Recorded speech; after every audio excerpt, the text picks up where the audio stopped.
Бәріне сәлем оқушылар, бүгін сіздермен English Plus-ның workbook'ының 4-ші бетіндегі Home and Away Families Words тақырыбын талқылайтын боламыз. Каналға бірден тіркеліп лайк басуды ұмытпа, себебі мына жақта жаңа видеолар өте көп болады. Және де сен ағылшын тілінен 5 шығуың қажет. Онымен бастаймыз. Бірінші тапсырмада саған былай айтады.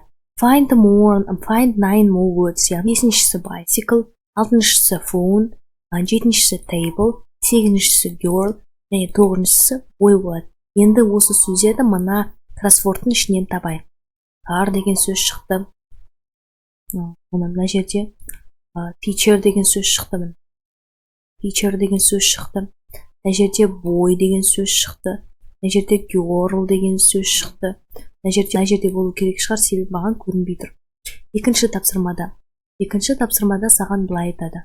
Look at the pictures and complete the sentence with the words in the box. Яғни, мына сөздерге қара, мына берілген сөздерді қолдан деп бастады. 1-де pen, 2-де bag, 3-де bicycle, 4-де pencil, 5-де boy болады. Үшінші тапсырма өте оңай.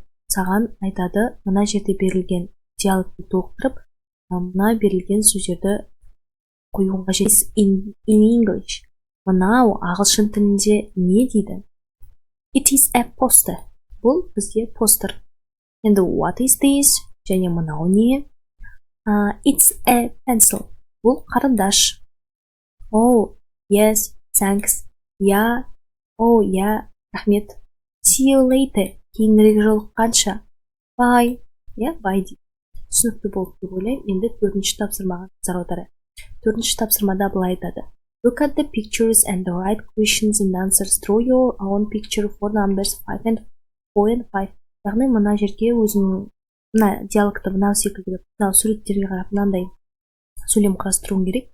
Және де мына 4 бұрышты бағаналарға өзіңнің суретіңді салып бастады. What is this in English? Бұл ағылшын тілінде қалай айтылады? It is a table. What is this in English? Бұл ағылшын тілінде қалай айтылады? It is a phone. Бұл телефон.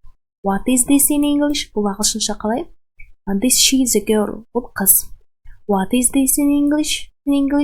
Бұл ағылшынша қалай дейді? Әрине, it's a car дедім. Бұл мәшинеден былай алып, мәшиненің суретін өздерін сапқандар. Енді мен сұмдық қылып салдым. Енді сендер әдемі қылып саласыңдар деген ойдамын.